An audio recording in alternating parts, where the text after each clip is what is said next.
Et bonjour tout le monde. J'ai eu envie de vous proposer cette année un calendrier de l'Avent un peu particulier parce que j'aime bien le calendrier de l'Avent, je trouve ça marrant. Et du coup, l'idée m'est venue de vous proposer tous les jours une petite lecture d'un extrait d'un livre que j'aime bien. Alors ça va être des réflexions, ça va être peut-être des romans, ça va être peut-être de la poésie. J'en sais rien encore, ça vient au fur et à mesure.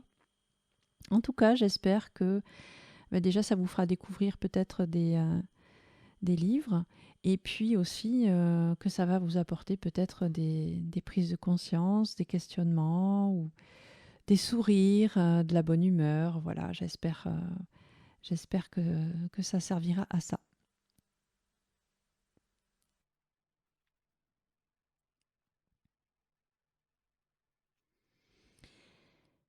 Alors aujourd'hui, je vais vous lire quelque chose d'un peu particulier parce qu'en fait, je me suis posé la question, on parle souvent du serment d'Hippocrate que font les médecins et en fait, je me suis rendu compte qu'en fait, je l'avais jamais lu.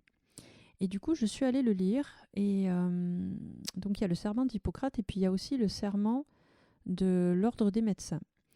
Et je trouve que, ma foi, par rapport à l'époque que l'on est en train de vivre, ça peut peut-être donner des informations sur ce qu'est censé faire un médecin à la base. Donc, je vais vous lire ça et puis sans aucun jugement. Hein, voilà, juste je vous le livre et puis après, chacun se fait son opinion et aura son ressenti par rapport à ça. Voilà. Donc, le serment d'Hippocrate, traduit du grec.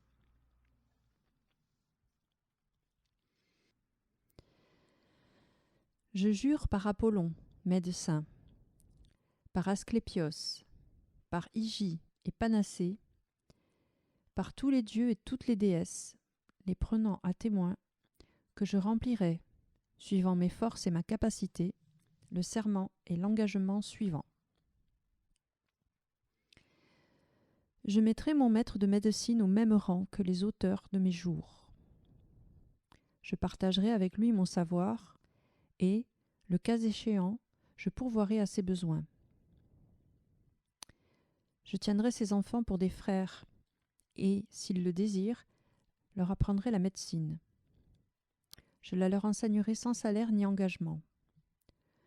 Je ferai part de mes préceptes, des leçons orales et du reste de l'enseignement à mes fils, à ceux de mon maître et aux disciples liés par engagement et un serment suivant la loi médicale, mais à nul autre. Je dirigerai le régime des malades à leur avantage, suivant mes forces et mon jugement, et je m'abstiendrai de tout mal et de toute injustice. Je ne remettrai à personne du poison, et si on m'en demande, je ne prendrai l'initiative d'une pareille suggestion. Semblablement, je ne remettrai à aucune femme un pécer abortif.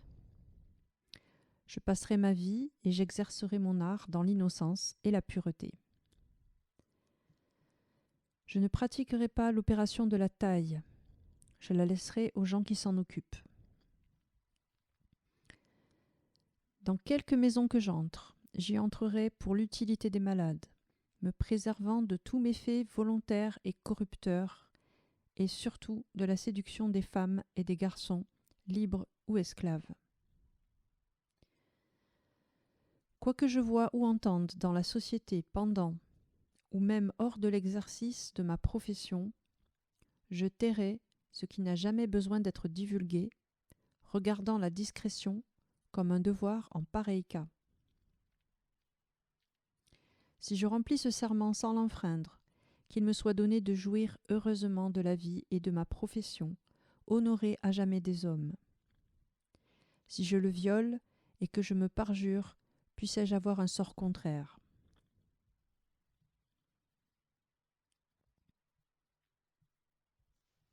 Voilà, c'était le serment d'Hippocrate. Maintenant, je vais vous lire le serment du Conseil de l'Ordre des médecins. Là, c'est une version telle qu'il est écrit en 2012.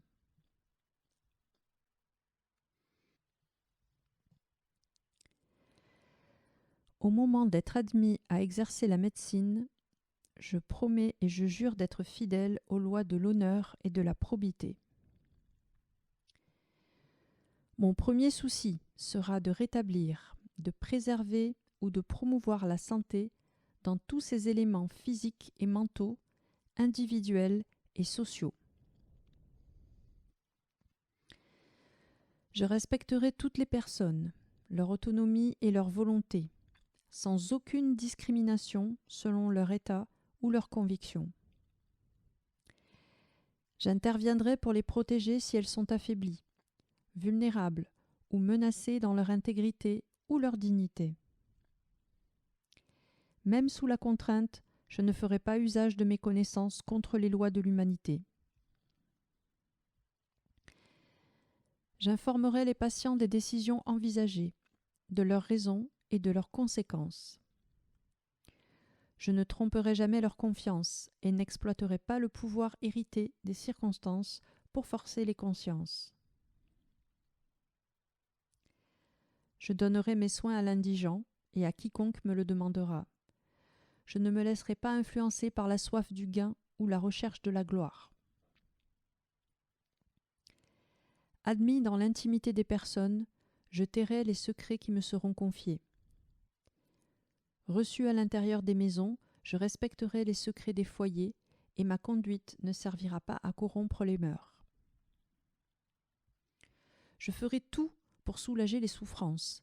Je ne prolongerai pas abusivement les agonies. Je ne provoquerai jamais la mort délibérément. Je préserverai l'indépendance nécessaire à l'accomplissement de ma mission. Je n'entreprendrai rien qui dépasse mes compétences. Je les entretiendrai et les perfectionnerai pour assurer au mieux les services qui me seront demandés. J'apporterai mon aide à mes confrères ainsi qu'à leurs familles dans l'adversité. Que les hommes et mes confrères m'accordent leur estime si je suis fidèle à mes promesses. Que je sois déshonoré et méprisé si j'y manque.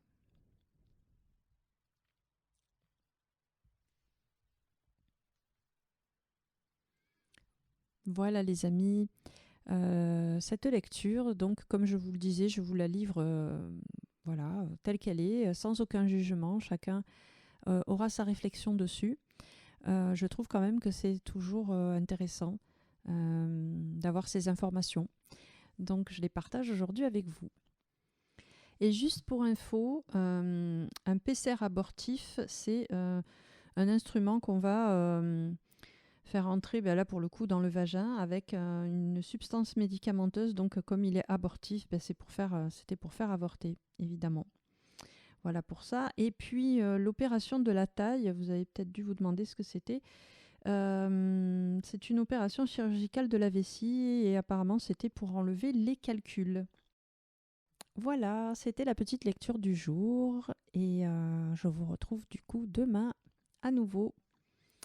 Bonne journée, bye bye.